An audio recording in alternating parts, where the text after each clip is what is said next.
I've got a couple guests joining me today. Very excited to be talking with Richard Smith as well as Rebecca Harrell Tickell, talking about Prancerpalooza coming to the community this weekend. It's going to be an exciting time celebrating a movie that really put Southwest Michigan on the map with especially during the holidays with Prancer, which is a beloved movie for many, many years now, 35 years old, which is a cool thing to celebrate. So I'm excited to talk with you guys. Richard, let's start with you first.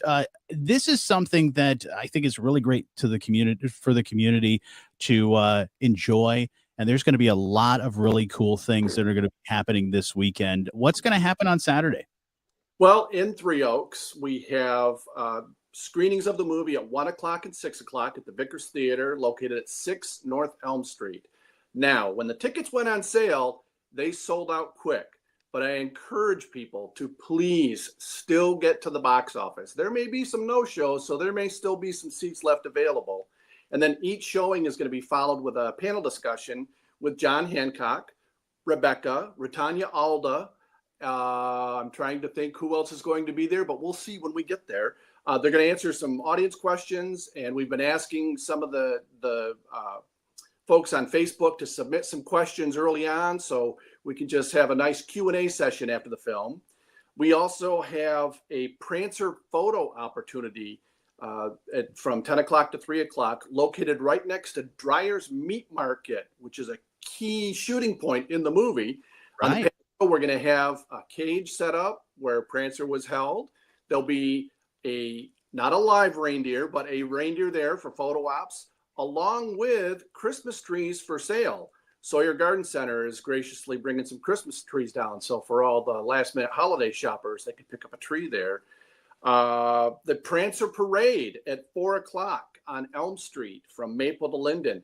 The celebrities in the film will be traveling in sleighs through the streets of Three Oaks in a holiday themed parade featuring some carolers, some of the local folks who appeared as extras in the movie, and we're hoping to have a gaggle of rain dogs and quite possibly even a rain llama wearing antlers. A rain llama, wow. Llama, yeah, that'll be interesting. Yeah. And then we also have a model of the village that at the end of the movie, you see this overhead view of Three Oaks. That will be on display from 11 to 4:30 at the Three Oaks Heritage Hall, located on 8 Linden Street, right next to the fire station. What else? Also, our downtown merchants, they're excited to be offering special bargains, hot drinks, other treats throughout the day. And then we're also going to have flyers available that will map out a self-guided tour of the Prancer filming sites that took place in Three Oaks and in Northwest Indiana, in New Carlisle and LaPorte. These will be available online also and at local businesses for those who just want to check out the areas that are featured in this heartwarming reindeer rescue story. So we got all that going on. And plus, not only in Three Oaks, but in LaPorte on Sunday at the LaPorte Civic Auditorium, they will be having a showing at 3 o'clock Central Time, along with the Q&A following with the actors and the director, John Hancock. So it's going to be an exciting weekend, just reliving all the Hollywood magic that helped put Three Oaks on the map. Yeah, that's a really cool event, and I'm sure it took a lot to put this all together to make Prancerpalooza a thing, right? It did. When the director, John Hancock, came to us with the idea, we thought, yeah, we could do this. And this was early summer. And as the weeks progressed, it's like, okay, we need this. Okay. And what's great is we had so many volunteers on this committee that just really put their best efforts into it. And we're so excited to have Rebecca coming back and Retanya coming back. And we had hoped to have Sam, but we understand, changes happen. But it's going to be still an amazing weekend, just celebrating this beautiful movie. Yeah, it really is a beautiful movie. The one that it's become really part of a tradition in many households, whether you live in Southwest Michigan or not, it's probably in your rotation of holiday movies to watch over and over again, which is absolutely a really awesome thing. Yep, absolutely. It's one of our family classics that, the week of, that goes in.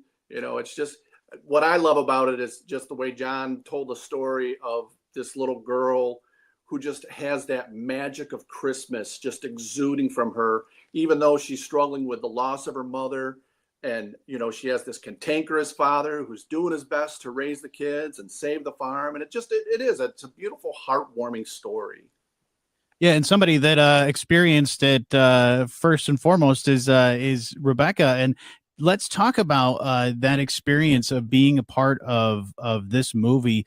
How old were you when you got cast as the lead in this movie? I was 8 when I was cast as Jessica in Prancer, and I actually turned 9 on the set of Prancer.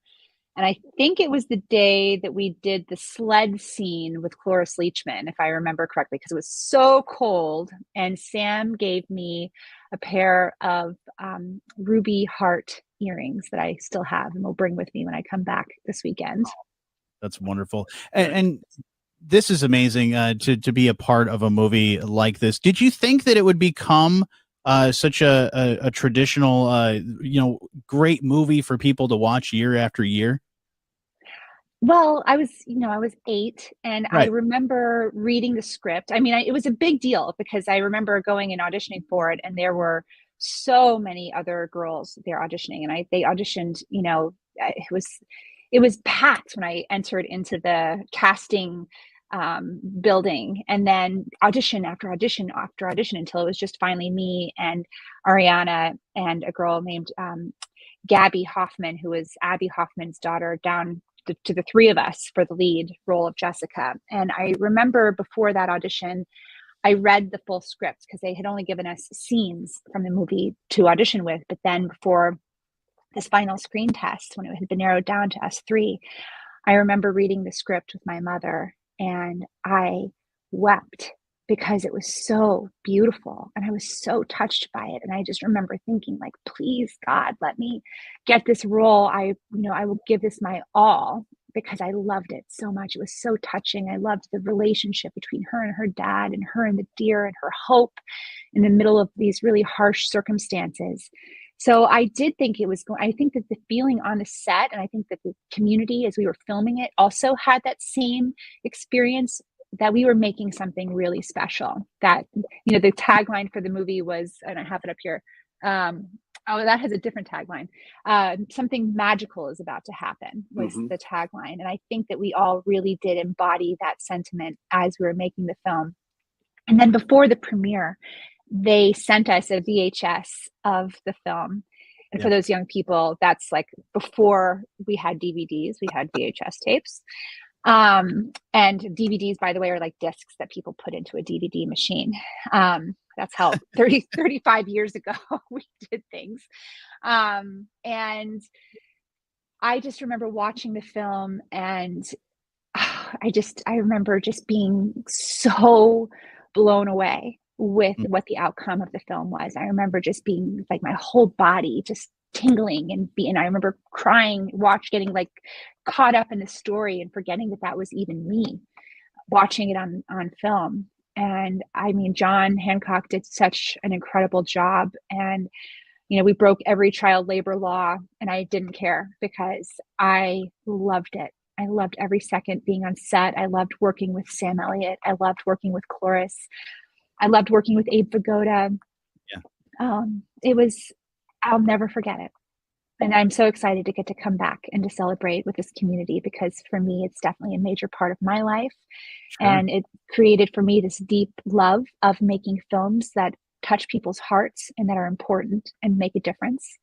And I'm a filmmaker now, and I really attribute that to my work on Prancer. And I learned through making Prancer that through storytelling, you can reach the world and you can create magic with people. And so I feel so privileged and so honored to have had the opportunity to play Jessica in the film. And I feel like Jessica is in me. I feel like she and I kind of are connected. It's this kind of like alter personality, I guess you would say. Right. And I think that she's still very much alive in me today, and would support and very much drives the work that I'm currently doing. Oh, that's and really in fact, great. I have a llama And You do? and the llama, yes. And my llama reminds me so much of Boo, which was the name of the deer who was Prancer. Yeah, and maybe like I hadn't even thought about it until this year as I was getting ready for Prancerpalooza. As I was like, because he's like super sweet and comes up and he like gets in my face and I just give him like lots of hugs and cuddles. He's more like a dog, I think, than like a llama. And I'm like, gosh, I should have named you Prancer.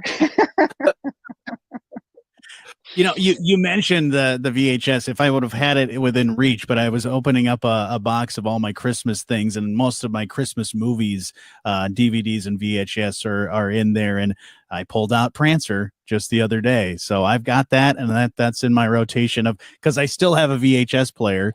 So it's in the rotation to watch for the holidays. So, and let's talk about that, because this role for you was, I'm sure, very daunting because not only tons of emotion that was required for that role at 8 years old, and then, like as you mentioned, Sam Elliott, Abe Vigoda, Cloris Leachman, and then some of the other. I think what really pops out for me watching that movie is not only the great performances by everybody, but especially all the kids that were part of this movie. Right. Yeah. Johnny Galecki, Ariana Richards, who both went on to have incredible careers. Ariana was in Jurassic Park, and Johnny went on to be in his incredibly huge show. It was hard. If I'm not gonna lie, it was really cold.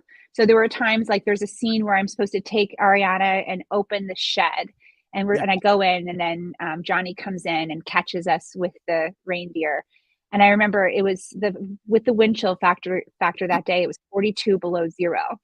And because my character was supposed to come from a poor family, and Ariana, Carol Weatherby's family, had more money than my family. She had a really nice jacket and she had really cozy gloves, but I had really like not very great jacket, not a very great, although I love the yellow coat, but my clothes weren't as warm. And so I could not, we had to do take after take after take of me trying to open the shed door because my hands were frozen and I couldn't get my fingers to work. I just remember it was really, there were some days that it was really unbearably cold on set. And then also with the emotion, if I couldn't get there, John would have me do laps around the set. And so I would get so mad, and he would say, go run a lap and go run it again. And if I showed up and I wasn't like emotive enough, he'd say, go take another lap. And I would literally, as he'd see me like chugging back to set, he'd say, okay, roll camera and action. And then I'd arrive at set and he'd be like, then I would do the scene, and I would be so upset that it was easy for me to get that emotion at that point. So there were a couple of days where I couldn't get there on my own emotionally. And so he had these interesting ways of getting me to have that really raw experience. And another thing that he did, which I love and which I've stolen from my own work, is he would do a lot of improv. And so like when Sam and I are in the truck and we're driving, and he's talking about sending me to live with my Aunt Sarah. And I'm really upset. And I'm saying like, and I start talking about numbers, and I'm like 1,010,500. Like that was all me improvising. And there's a lot of like other little mess ups that I said, like when I'm with Abe Vigoda and I talk about, the line was supposed to say, you're going to go down in history for this. And I hug him. Instead, I go, history is going to love you for this. And I'm kind of famous for butchering famous quotes. I do that all the time. I might do that while I'm there.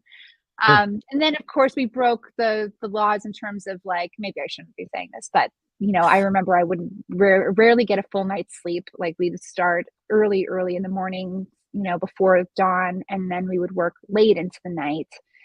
But honestly, I didn't care. I was just so grateful to get to play that role and to get to be with everyone. Everyone just was all in on making sure that this film was phenomenal. And it certainly shows, and it's become a classic for many people to enjoy. And it's such a great movie and great experience. I hope that you had a chance to come back to Southwest Michigan and this area when it was a little bit warmer than the -42 wind chill and later I on. did. Actually, John asked me to be in two other films that he directed. So I came back when I was 18 and I was in a film called A Piece of Eden that he directed, also on his farm. And then later I was in a film called Suspended Animation that we also filmed in the same area. And I got to live at Beach Walk, I think is what it was called, Okay. not too far from the Red Arrow Highway. And I remember, and I had my 21st birthday at a bar in Southwest Michigan. It was so fun. And I had a boyfriend from there that I ended up dragging to New York and then out to California. And, his family was there and they became like my family. And I loved being a part of that community. And I always felt very much like it was a home for me in that part of the world. And it still feels like that to me to this day. Well, we're excited to have you come back to your home here in Southwest Michigan, or was your home in the movie at least, and has been, like you said, over the past many years that you've been a part of this community and that movie and other movies that John's been a part of. I'm excited about this. It's coming this weekend, Prancerpalooza. Richard, real quick, if we want to get more information on all of the Prancerpalooza festivities, where's the best place for us to go? You can go to Facebook and search for Prancerpalooza, one word, and you will find information in there along with the Region of Three Oaks Museum. They will also have information, or Stroll Three Oaks. Okay. And that will have information in there with the list of all the events. And we're looking forward to seeing everybody. It's gonna be a busy weekend in Three Oaks this weekend. Yeah. It certainly is. Rebecca, thank you so much for taking some time to chat with us about this, not only your great experience of a classic movie, but looking forward to seeing you this weekend. Thank you, Johnny. Thank you, everyone. I can't wait to meet you this weekend. Thank you, Richard, for putting on this incredible event. I'm so excited to come back and be with everyone. Our pleasure. Three Oaks is looking forward to having you come back. Yeah, and we are looking forward to Prancerpalooza this weekend. Thank you guys so much.